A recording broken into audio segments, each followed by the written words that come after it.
Queridos irmãos em Cristo, boa noite a todos na paz do Senhor. Bom nós estarmos reunidos aí em mais uma oportunidade para estudarmos mais um capítulo referente à palavra do Senhor. Hoje, precisamente, nós estudaremos o capítulo de número 23 do Evangelho segundo escreveu São Mateus, capítulo 23. Sônia acabou de chegar. Irmã Sônia, seja bem-vinda. É o capítulo de número 23 do Evangelho segundo escreveu São Mateus. E antes de iniciarmos o nosso estudo, está passando a oportunidade para o Eliseu, que vai estar fazendo aí a oração introdutória deste estudo. Amém. Pai, nós estamos aqui reunidos, pedimos ao Senhor para que o Senhor ilumine o nosso entendimento nessa noite, aqueles que irão assistir a aula depois, o Senhor possa abençoar também cada um deles, e que o Senhor venha nos fazer crescer na graça e no conhecimento do Senhor a cada dia. Nos faça entender as maravilhas da Tua palavra e desejar cada dia mais e mais aprender do Senhor. Amém. Amém. Bem, irmãos, o capítulo 23 do Evangelho segundo escreveu São Mateus é a continuação do que Jesus estava falando e do que ele estava fazendo no capítulo anterior, no capítulo 22. O local onde Jesus estava era o mesmo, ele não saiu, ele não se deslocou. Ele continuava no templo. Só que agora no templo ele está censurando duramente os fariseus. Ele está censurando e denunciando os fariseus de uma forma muito veemente. E no templo estava uma grande multidão e juntamente com Jesus estavam os discípulos. E ali também estavam os fariseus. E foi um clima de muita tensão nesse instante, porque Jesus começou a falar verdades tremendas e veementes. É acreditar de falar na cara, né? E foi isso que Jesus fez com os fariseus. Ele denunciou a hipocrisia deles. O capítulo 23 é uma denúncia total de Jesus contra a hipocrisia dos fariseus, dos escribas e fariseus. Jesus falou sem medo, com muita audácia, com muita ousadia, e denunciou a hipocrisia deles, a religiosidade, a falsa religiosidade dos fariseus. Então, Jesus está no templo, juntamente com seus discípulos, uma grande multidão, e lá estão os fariseus, e os fariseus ouviram tudo o que Jesus falou a respeito deles. E é por isso que eu estou falando aqui que criou-se um clima de tensão. Os ânimos se afloraram. Ficou uma situação complicada, porque Jesus denunciou, Jesus lançou a hipocrisia deles perante todos, perante o público, e aquilo despertou a ira, aquilo despertou a ira dos fariseus. E isso deixou eles com mais vontade, mais desejosos em querer matar Jesus. No versículo 2 do capítulo 23 do Evangelho de Mateus, Jesus destaca que os escribas e fariseus, eles herdaram a autoridade de legislarem a lei de Moisés. E no versículo 2 Jesus disse, olha, na cadeira de Moisés se assentam os escribas e fariseus, traduzindo, são eles que têm a autoridade, de Moisés para ensinarem e legislarem segundo a lei. Jesus orientou aos ouvintes que estavam no templo a observar e a obedecerem à lei que era exposta pelos fariseus, mas que jamais eles imitassem as obras e as atitudes dos escribas e fariseus. Jesus disse, olha, a lei vocês devem seguir, os rituais da lei vocês devem seguir, mas não queiram jamais imitar as obras dos fariseus. E o porquê que eles não deviam imitar as obras dos fariseus?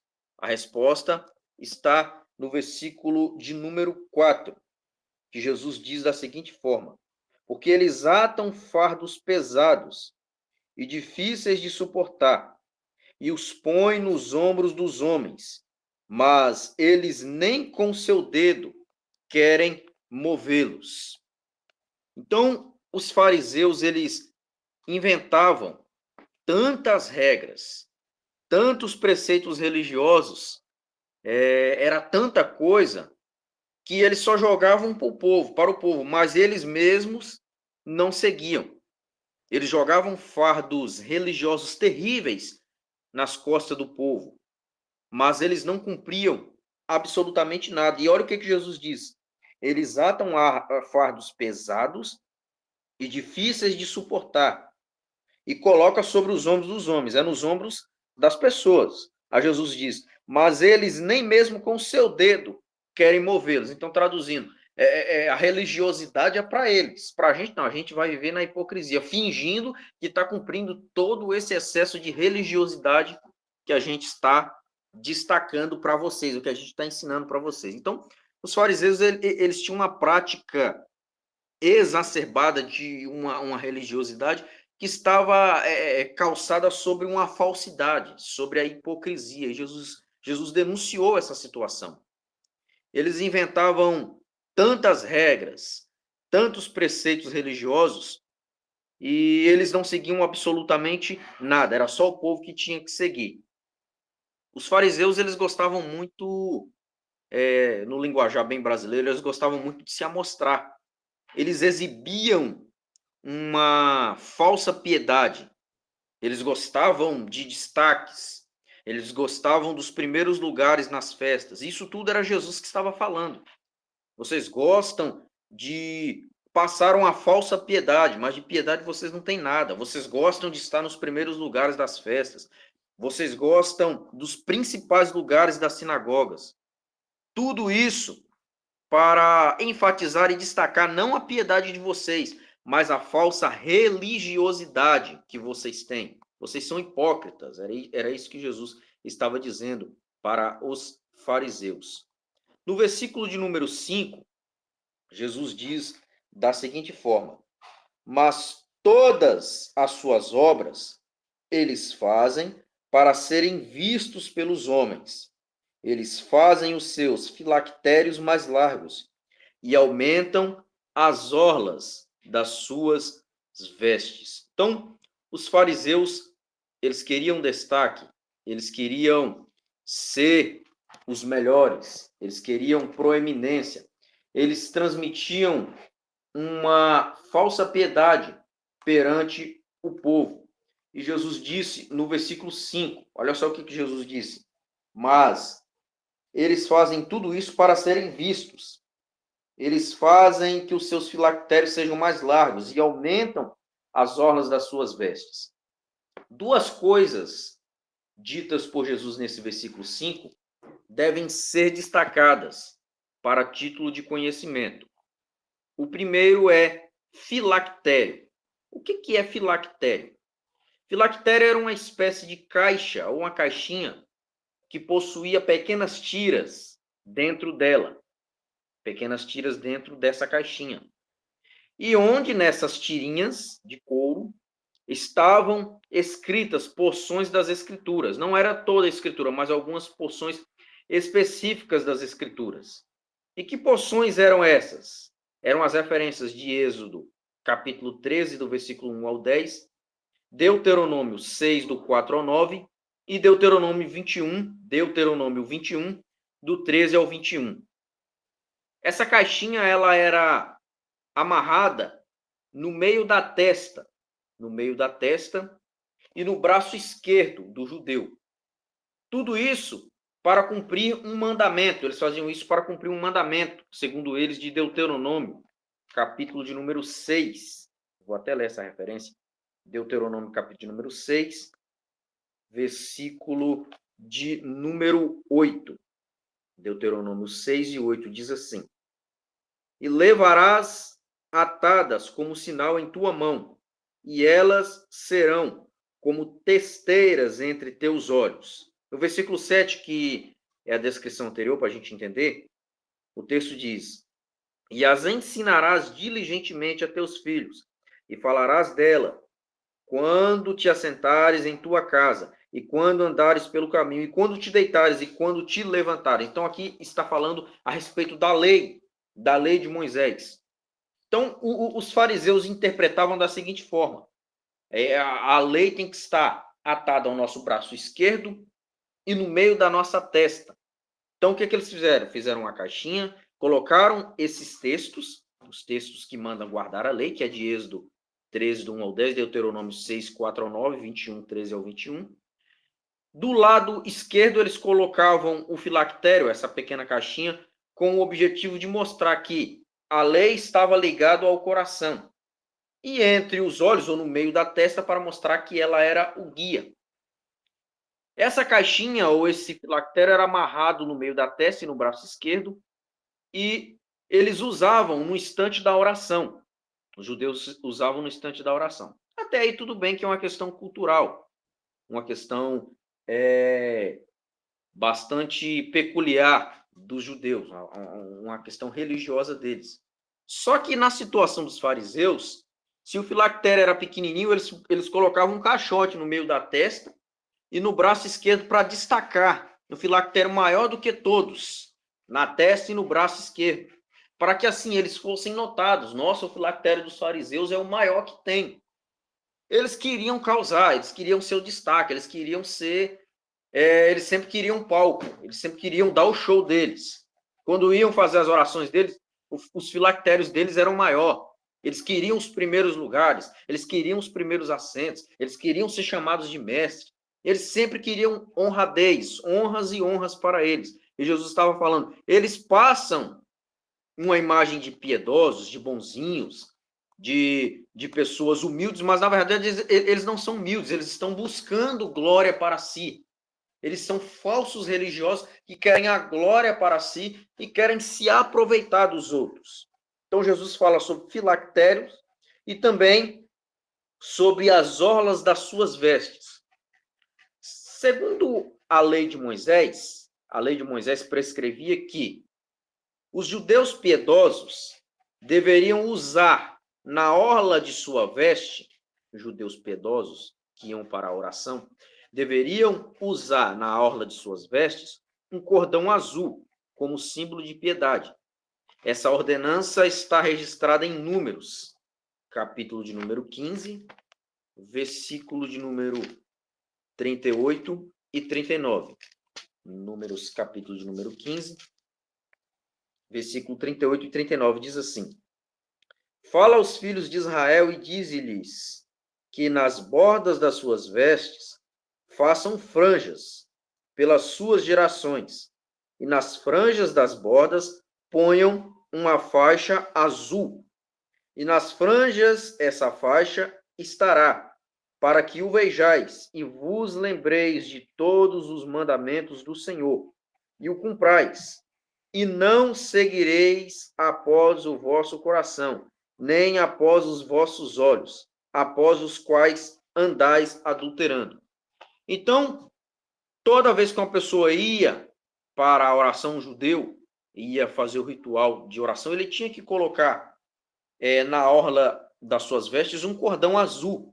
E os fariseus também faziam isso, colocavam um caixote de todo tamanho no meio da testa e no braço esquerdo, e também colocava uma faixa ou um cordão azul. Só que o cordão que eles colocavam era maior do que de todos, do que todos os outros, era fora do comum. O deles ia, eu acho que ia até no meio do caminho, e eles iam para o templo com aquele cordãozão azul de todo tamanho de perder de vista. Além do filactério de todo tamanho e ainda o cordão azul, para mostrar assim, que a piedade deles era a maior que existia, era a mais destacável, era a mais bonita, era a mais notável. Então, eles faziam um seríssimo esforço para mostrar a piedade deles. E aqui, antes de dar continuidade, a gente pode até fazer uma aplicação na vida dos fariseus com muitos que estão nos nossos dias de hoje, que querem demonstrar uma falsa piedade, uma falsa humildade, que na verdade o camarada não é aquilo, não é aquilo. E assim, é uma santidade exacerbada, é uma religiosidade fora do normal, fora do comum, é uma religiosidade exagerada, que chega a enjoar. Tem pessoas que são tão chatas no quesito religioso, que é ruim conversar com ele, é horrível. Porque tudo para ele, tem as pessoas que tudo para ele é pecado, tudo para ele já está mandando a pessoa para o inferno. Tudo para ele é condenação, qualquer coisa. Só ele que é o melhor, só ele que é o mais humilde, só ele que é o mais sábio, só ele que é o mais piedoso, só ele que ora mais. Então ele quer ser o destaque em tudo. Então tem pessoas que têm, parece que tem o espírito do farisaísmo na vida dele. Então, os fariseus, Jesus já começou mostrando aqui dos versículos 1 até o versículo número 5, que os fariseus, eles amavam isso, eles amavam ser destacados como mestres, eles amavam ser destacados como os piedosos, como os humildes, eles amavam ser destacados como os detentores do saber, legisladores e aplicadores da lei, eles amavam idealizar de que eles eram os únicos hermeneutas da lei de Moisés, e Jesus orienta os seus discípulos e todos os ouvintes que estavam ali. Não queiram ser os grandes mestres, não queiram ser ou não queiram imitar os fariseus, querendo ser maior do que os outros, querendo ser melhor do que os outros, querendo estar mais em destaque, sempre estar em proeminência, sempre estar no centro. Não queiram ser grandes mestres, não queiram abraçar para si essa consideração de mestre que vocês têm dos fariseus, porque o único grande mestre que vocês têm é Cristo. E vocês não devem aderir a essa ideia dos fariseus de superioridade, porque vocês não são superiores a ninguém. Todos vocês são irmãos. Todos vocês são irmãos. E não considere que eles são os legisladores da lei, então eles estão no lugar de Abraão.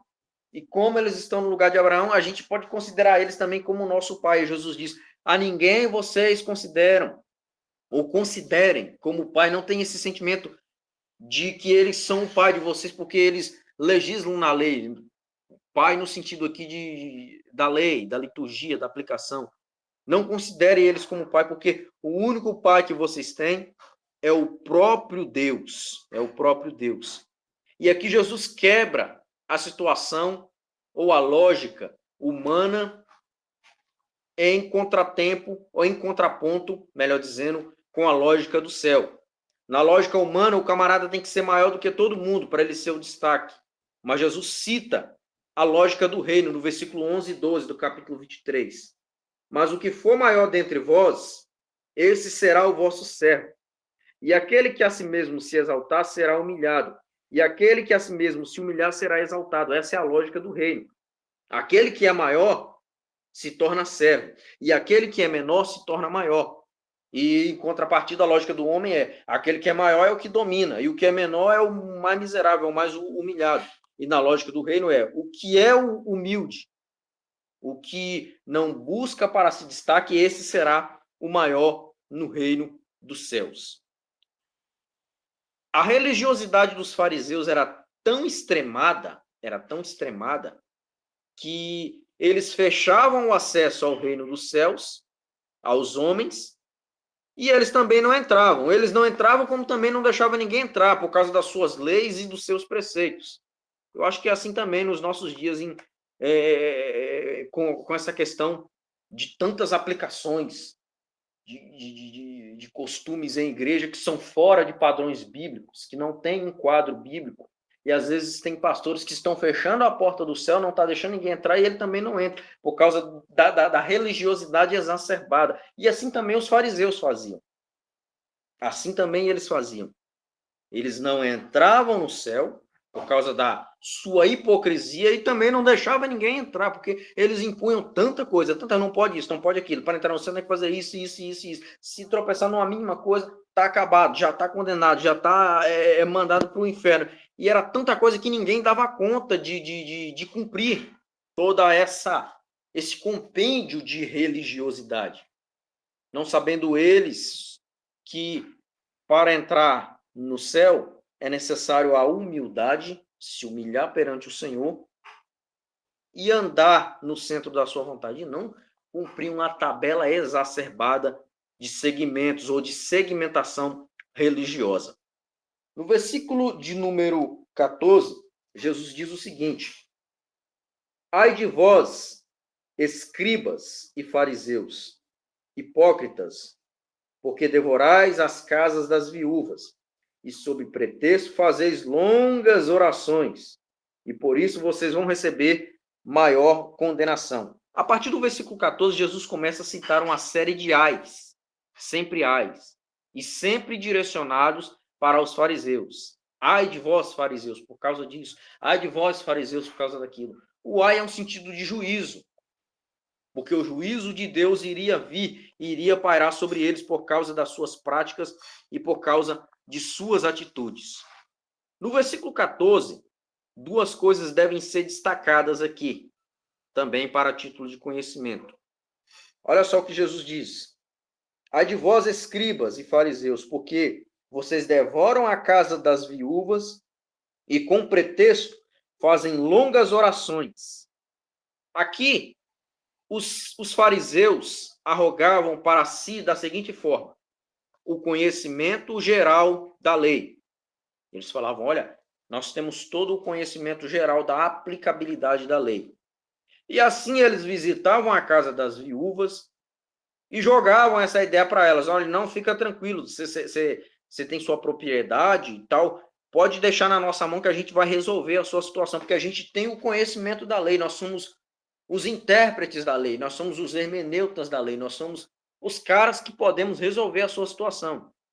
E assim a viúva, na sua simplicidade, passava toda a sua propriedade para a mão dos fariseus, e aí eles se aproveitavam das propriedades das viúvas e torravam, gastavam tudo. É por isso que Jesus diz que vocês devoram as casas das viúvas. Aqui casas tem um sentido de propriedade, bens aquisitivos que as viúvas tinham. E eles falavam: olha, fica tranquilo que nós vamos resolver para vocês. Mas, na verdade, eles pegavam e se aproveitavam das viúvas e usufruíam do pouco que elas tinham. E eles visitavam as casas das viúvas e davam essa ideia para elas. E ainda gastavam um grande tempo com essas visitas, onde eles faziam aí orações extremamente longas e muito cansativas. Os fariseus oravam de 2 a 3 horas no máximo numa visita da casa de uma viúva para transmitir uma falsa espiritualidade, para transmitir que eles são super espirituais. É preciso orar 3 horas de relógio na casa de uma viúva para mostrar que eu sou super, hiper, mega espiritual. No versículo de número 15, Jesus diz da seguinte forma: ai de vós, escribas e fariseus, hipócritas, porque percorreis o mar e a terra para fazer um prosélito, e depois de o terdes feito, o fazeis 2 vezes mais filho do inferno do que vós. Os fariseus tinham o costume de sair pregando a religiosidade deles sobre as circunvizinhanças e as cidades adjacentes. Se eles saíssem pregando o evangelho do reino, até que estava bom. Mas eles saíam para anunciar a sua falsa religiosidade, não a salvação. E eles agregavam para si, para o seu sistema de religioso, mais pessoas. E assim, a pessoa que ouvia a falsa pregação do fariseu e se convertia ao farisaísmo, ele era constituído 2 vezes filho do inferno. Ou a pessoa era constituída 2 vezes condenada, porque ela já estava condenada por uma vida pregressa que ela tinha, e ainda se aderia a um sistema falso, um sistema extremamente hipócrita, e aí, ao invés de ele receber a salvação, ele dobrava a situação de condenado. É por isso que Jesus diz que vocês vão e percorrem a terra e o mar para fazer um prosélito, para fazer a pregação, para discursar, para fazer conhecido a lei de vocês. E depois de vocês terem feito isso, vocês fazem aqueles que ouvem vocês 2 vezes mais o filho do inferno do que vós. Porque vocês já são o filho do inferno uma vez, por causa da hipocrisia de vocês. Aí o camarada já está lá condenado, todo errado, uma vida de pecado. A ideia é ir pregar salvação para ele se libertar daquela situação. Mas vai e prega uma situação que piora muito mais a situação da qual ele se encontra. Então, os camaradas aqui do versículo 2 até o versículo de número 15, Jesus destaca a falsa espiritualidade deles, a falsa piedade deles. Destaca que eles querem ser os melhores, querem ser os grandes, os destaques e etc. Eliseu, você levantou a mão?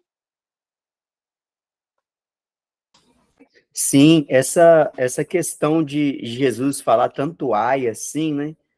Ai, ai, ai, ai, me faz lembrar de Elias, né?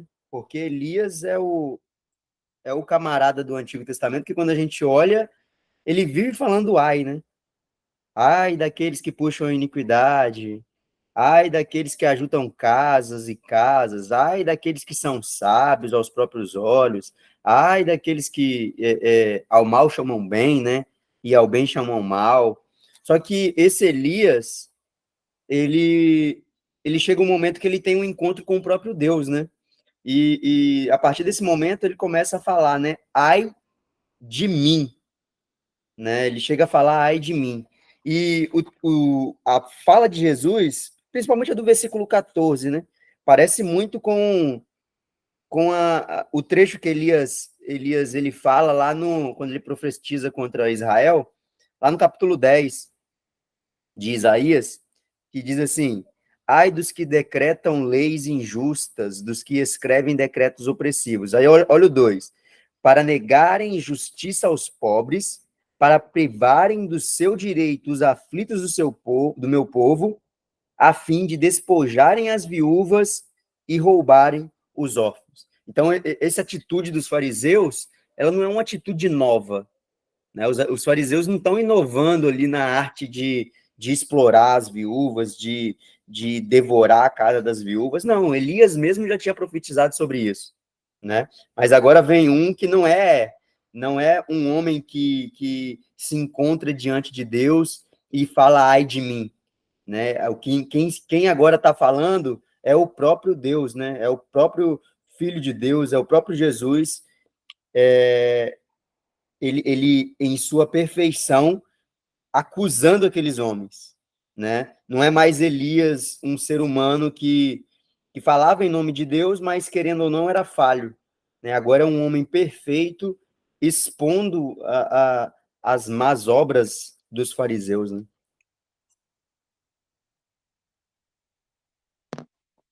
Muito bem. A partir do versículo número 16, Jesus ele destaca até o versículo de número 22 outra questão, a questão de ofertar ou de dizimar. Os fariseus tinham o seguinte conceito: se você amaldiçoar ou jurar pelo templo, você não está condenado. Mas se você jurar pela oferta que está no templo, aí você está condenado.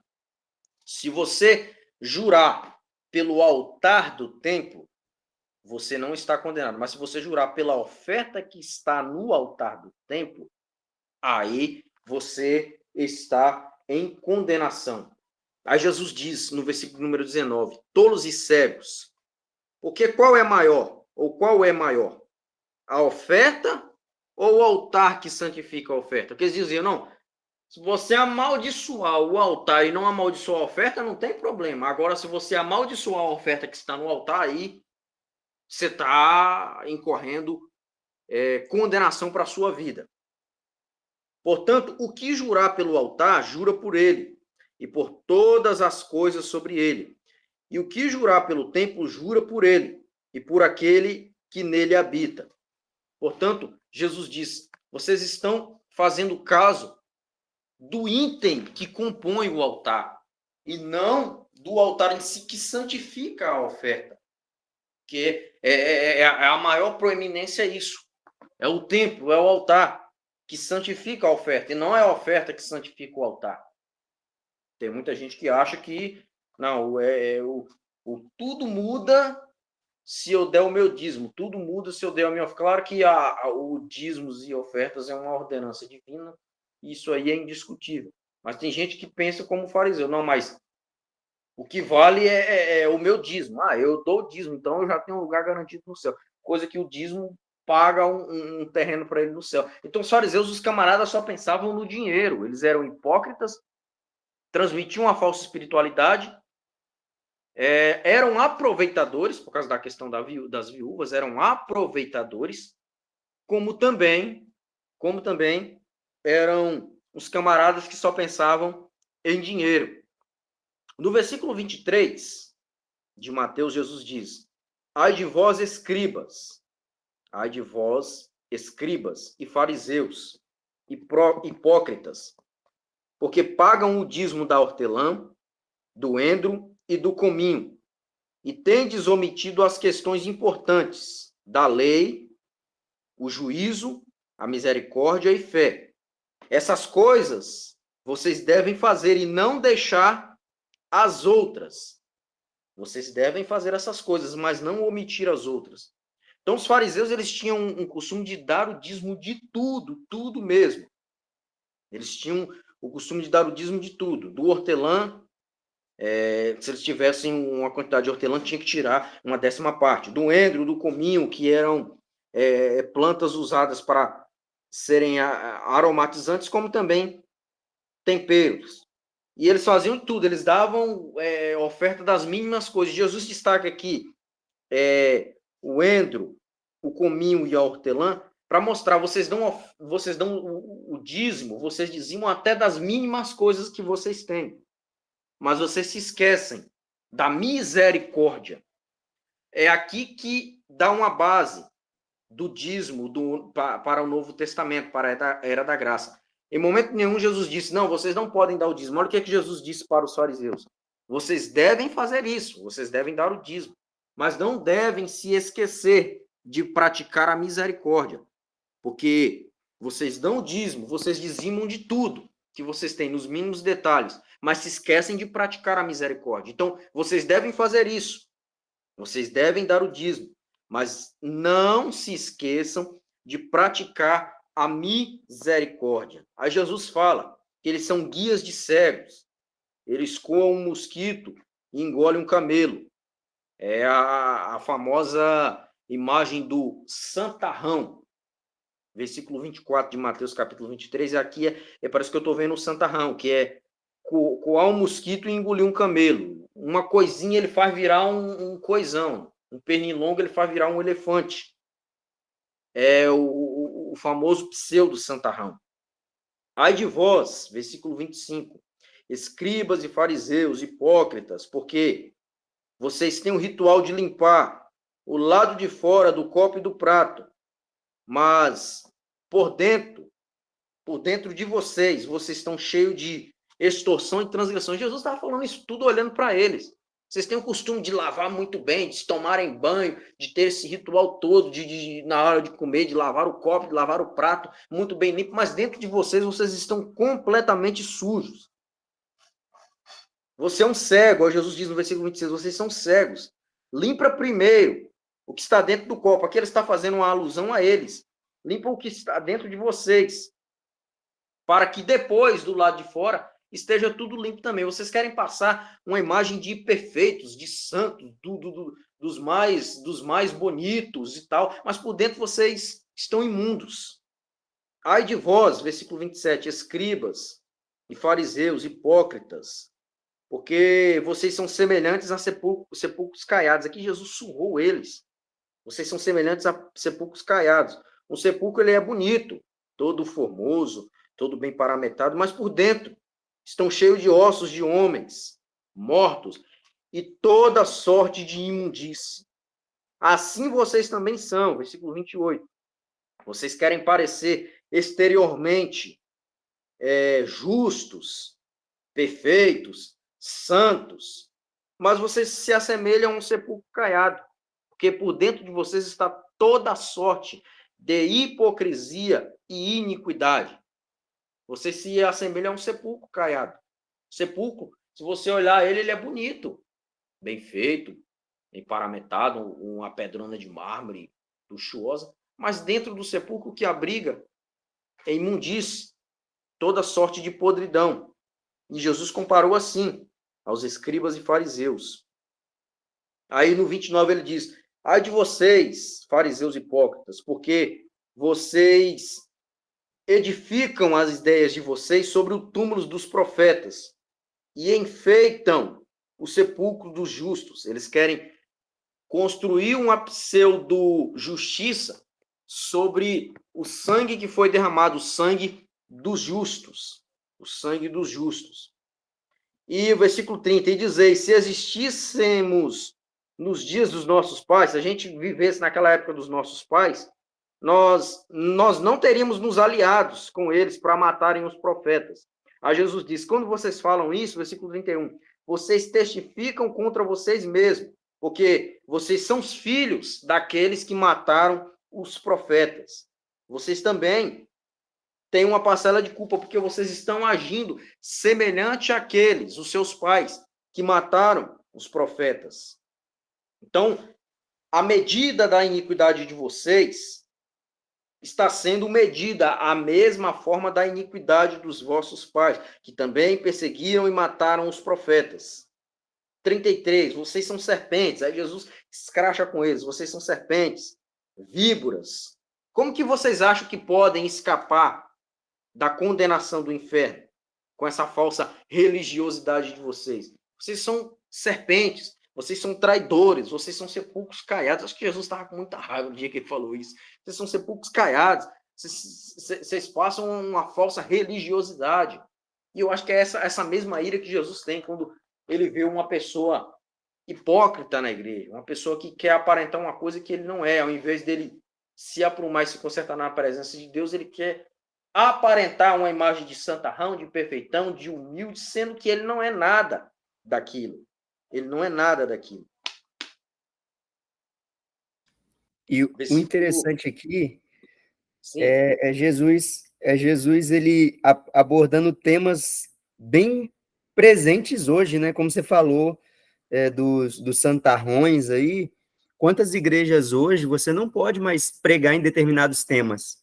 Né? Esses temas aqui que os fariseus, os escribas, eles enfatizavam, muitos deles são enfatizados. Muitos daqueles que Jesus fala que faltavam são os que faltam hoje, né? Hoje tem igrejas aí que só fala de oferta, de bênção, de prosperidade, né? Tem a teologia da prosperidade aí em alta, né?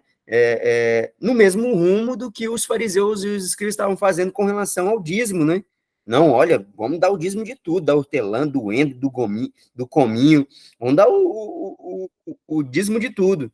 Mas ninguém fala de juízo, ninguém fala de misericórdia, ninguém fala de amor, ninguém fala de fé, é só como diz meu pai, né? É só o venha a nós, né? O vosso reino, nada. Então, assim, e a semelhança, aquela hora eu comparei Jesus com Elias, né? Agora fica parecendo João Batista, né? Que João Batista tinha essa mesma atitude de chamar de raça de víboras, né? E falar da condenação. Agora vem Jesus e, olha só, eu não estou pregando algo diferente de João, não. João veio justamente anunciando de mim e olha a minha mensagem. É a mesma mensagem de João. Então, ele não poupava, né? Poderia pregar uma mensagem diferente. Poxa, esses daqui são os homens estudiosos, esses daqui são os homens que estão à frente aí do sistema religioso, mas é para esses homens aí que ele trata de maneira mais severa ainda do que aqueles simples pescadores, aqueles publicanos que cometiam seus erros da mesma forma até, porém, eles não tinham o conhecimento que esses homens tinham, né, da lei de Deus. Então, é tratado de uma maneira bem mais severa. E nós vemos o próprio juízo de Deus sendo mais severo com aqueles que têm maior sabedoria também, né? Acho que é a carta a Tiago, a carta de Tiago, que ele fala, né? Muitos de vós não sejais mestres, sabendo que recebereis mais duro juízo. Então, assim, tem gente que tem essa vontade de estar apresentando-se, de estar à frente, de estar se aparecendo, de estar ali com o seu filactério, de estar ali com a sua franja, mas, infelizmente, muitos deles buscam isso para a sua própria condenação, né? Agindo exatamente como os fariseus, atitude que o próprio Jesus ele condenou veementemente.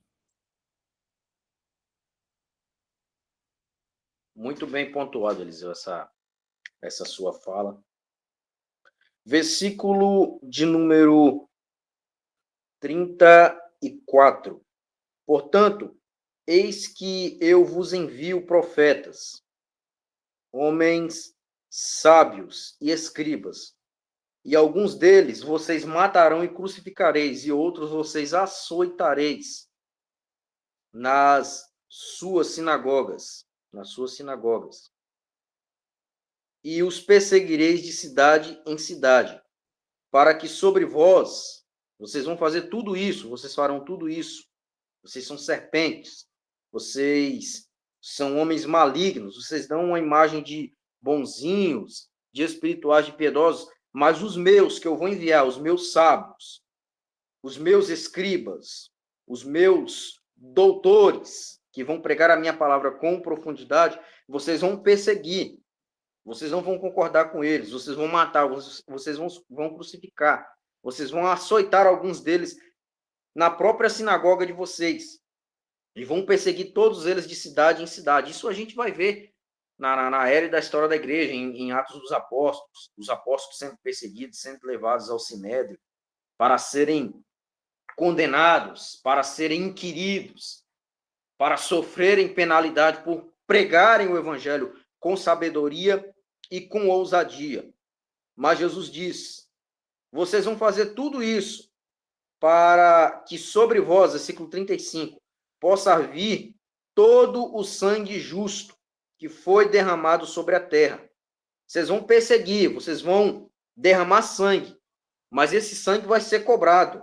Aí olha o que Jesus diz. Desde o sangue do justo Abel, aqui Jesus jogou pesado, desde o sangue do justo Abel até o sangue de Zacarias, filho de Baraquias, que vocês mataram entre o templo e o altar. A Bíblia de Estudo Dake diz a respeito dessa referência da seguinte forma. Esse Zacarias que Jesus menciona é sem dúvida o profeta Zacarias. Aqui nós descobrimos sobre como foi a sua morte no templo. E ele diz, não poderia ser o Zacarias mencionado em 2 Crônicas, capítulo 24, do versículo 20 ao 21, porque esse Zacarias, ele era filho de Joiada. E Jesus fala que esse Zacarias aqui, ele era filho de Baraquias. Então, era o profeta Zacarias. Aí a gente recorre para Zacarias, capítulo de número 1, versículo número 1, diz assim, no 8º mês, no 2º ano de Dario, veio a palavra do Senhor a Zacarias, filho de Baraquias, filho de Ido, ou neto de Ido, o profeta, dizendo, então, esse Zacarias mencionado por Jesus aqui é o profeta Zacarias, que foi perseguido pelos pais dos fariseus, pelos antepassados dos fariseus, e foi morto. Foi morto no templo. Jesus diz que ele foi morto entre o templo e o altar. Zacarias foi perseguido por anunciar a verdade e ele foi morto entre o templo e o altar. Jesus diz, eu vou requerer o sangue desde o justo Abel porque o descendente de vocês, Caim, fez isso, até Zacarias, o último que morreu, que os seus pais mataram. Eu vou requerer o sangue de o sangue deles contra vocês. E pode ter certeza que o juízo virá sobre vocês para cobrar esse sangue que foi derramado. Aí, o versículo 36, Jesus disse que esse juízo não vai tardar, vai vir logo. E sobre quem? Sobre aquela geração que estava ouvindo essa fala de Jesus, versículo 36. Na verdade, eu vos digo que todas essas coisas o quê? A predição da ira de Deus sobrevirão sobre essa geração. E não demorou muito. No ano 70, Israel, ou Jerusalém, melhor dizendo, foi dizimado. O povo israelita, o povo judeu foi morto. Uns foram levados cativos, outros foram espalhados. O povo judeu pagou caríssimo por causa disso, por causa da desobediência deles e por não ouvirem as verdades e as pregações daqueles que foram enviados por Jesus. A Jesus, mesmo falando, antecipando o juízo dele contra Israel, ele fala, ou ele cita uma fala de misericórdia. Ele diz, 37, ó Jerusalém, Jerusalém, que mata os profetas, e vocês apedrejam os que são enviados. Quantas vezes, olha só o que ele fala, quantas vezes eu quis ajuntar os teus filhos, como a galinha ajunta os teus pintinhos debaixo das asas. Só que tem um detalhe, vocês nunca quiseram. Eis que a casa de vocês ficará desolada. 38. Eis que a casa de vocês ficará desolada por causa da desobediência de vocês. E não é porque eu quero, é porque vocês estão atraindo o juízo para si mesmos. Porque vocês ignoram os profetas que são enviados. Vocês matam os profetas que são enviados. Vocês ignoram as minhas palavras. Vocês rejeitam o Messias. Então a única coisa que resta para vocês é o juízo. Versículo número 39. Porque eu vos digo que desde agora vocês não vão me ver mais, até que vocês digam naquele dia, bendito que vem em nome do Senhor. Quando Jesus falou isso, ele estava dizendo, a partir de agora vocês não vão ouvir mais essa censura da minha parte. Vocês não vão ver mais essa censura da minha parte. Até aquele dia, ele estava falando para aquela geração, até aquele dia em que vocês me vejam resplandecendo em glória, quando vocês dirão, bendito aquele que vem em nome do Senhor. Jesus não estava falando que aquela geração veria ele vindo em glória, mas ele estava falando do modo geral ao povo que pertenceria a Israel. Que quando Jesus vier em glória, os judeus verão as marcas nas mãos e nos pés, e eles vão dizer, que feridas são essas nas tuas mãos? E Jesus vai responder, olha, essas feridas foram as que eu fui ferido, as feridas que eu fui ferido na casa dos meus irmãos. Então, eles vão dizer, esse realmente era o Messias que os nossos pais mataram. E depois que Jesus termina essa última fala, ele termina com um lamento, dizendo, eu queria muito livrar vocês do juízo, mas vocês não querem. Mas não tem problema. Vocês não vão ouvir mais essa censura. Até aquele grande dia em que os pais de vocês dirão, bendito é aquele que vem em nome do Senhor. E aí Jesus se levanta e sai com os discípulos de dentro do templo para fora. E quando ele sai de dentro do templo para fora, aí entra o capítulo de número 24, que é o sermão do princípio de dores, o sermão do Monte das Oliveiras, que a gente vai começar a estudar na próxima semana, na próxima segunda-feira, se assim o bom Deus nos permitir. Terminei aqui a explanação de Mateus capítulo 23. Quiser acrescentar mais alguma coisa aí, Eliseu, pode ficar à vontade. Não, tá muito bem explicado. É impressionante como que a censura ela é feita para os fariseus e para os escribas e se encaixa tão bem nessa falsa religião, né? O Diácono Gilson, ele costumava dizer o seguinte, que tinha gente que eles queriam estreitar tanto a porta já é estreita, mas eles querem estreitar tanto a porta, que chega um momento que nem eles mesmos passam.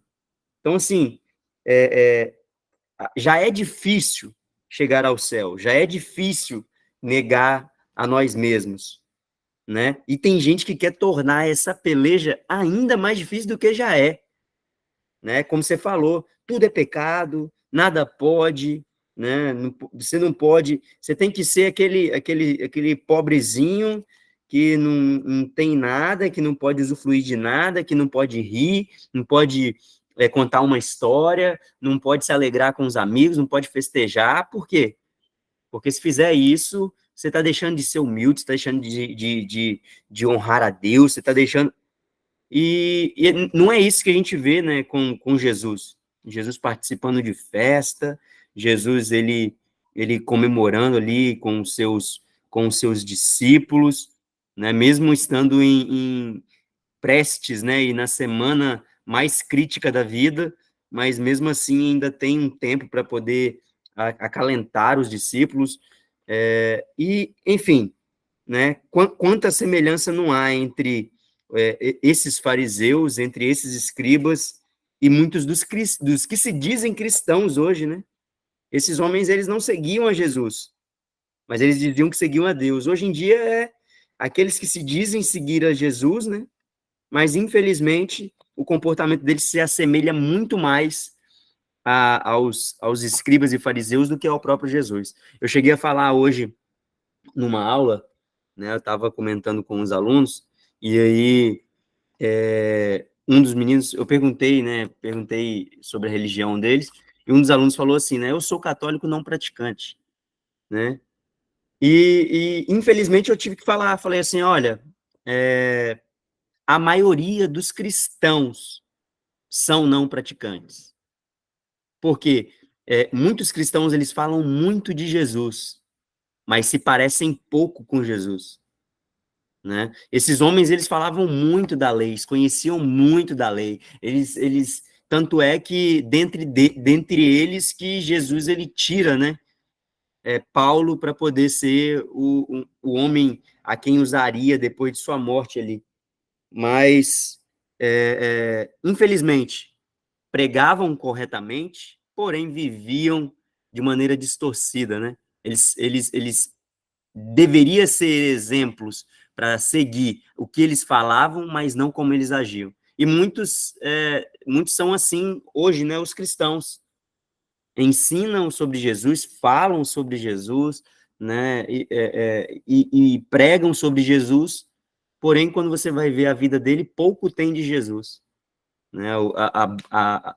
O que tem de Jesus nele é só o que sai da boca. E olhe lá, né, no momento em que se sai essas palavras da boca, porque muitos dentro do templo, muitos no momento ali que está com o seu filactério, que está com a sua franja ali indo para o templo, agem de certa maneira. Né, quando está no trânsito, quando está no trabalho, quando está numa padaria que recebe um troco errado, o comportamento ele se altera, né? O comportamento é outro. Então, assim, que nós possamos aprender com esse ensinamento de Jesus e essa repreensão tão forte, tão poderosa de Jesus contra os fariseus e os escribas, né? Para que a gente não se torne simplesmente religiosos e achando que cantando o Maranata, ora vem Senhor Jesus, só que às vezes cantando e mal sabendo que se Jesus realmente voltar agora, como eles estão pedindo, como se está pedindo, o destino é a condenação e não o galardão, né? Então, bem sério a gente analisar esse capítulo.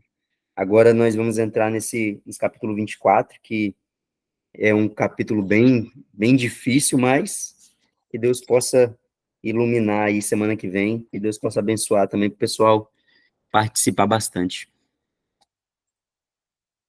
Realmente, agora é o momento crucial, né? O capítulo 24 e 25 são os capítulos escatológicos e requer uma atenção redobrada.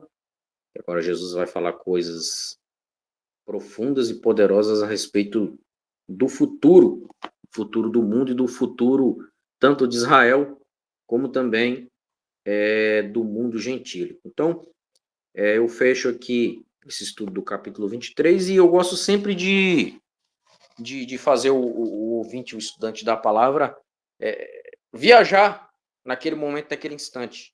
Jesus agora termina de falar e ele se levanta com seus discípulos e sai para fora do templo. E aí já começa outro capítulo, que é o capítulo 24. E aí a gente vai ver mais desses detalhes, o porquê que Jesus saiu, o que ocorreu a partir da semana que vem. E aí nós iremos adentrar nas minúcias do estudo do capítulo 24. Bom, vamos encerrar a reunião de hoje orando ao Senhor e que Deus possa abençoar os irmãos que posteriormente assistirão essa aula. Vamos orar e agradecer a Deus. Amado e querido Deus, Senhor eterno, muito obrigado por esse momento que passamos aqui, aprendendo a respeito de tudo que o Senhor está falando neste capítulo. Senhor, nos ajude para que não possamos nos assemelhar aos fariseus, mas que possamos ser realmente verdadeiros seguidores e discípulos teus, que possamos imitar a ti, Jesus. Nos livre da falsa religiosidade e abençoe os irmãos que posteriormente ouvirão essa gravação. Deus, que o Senhor possa abrir a mente deles e que a tua graça esteja sobre nós. Nos ajude e nos abençoe. Entregamos nas tuas mãos, desde agora e para sempre. Amém. Deus abençoe. Valeu, Eliseu. Fica na paz.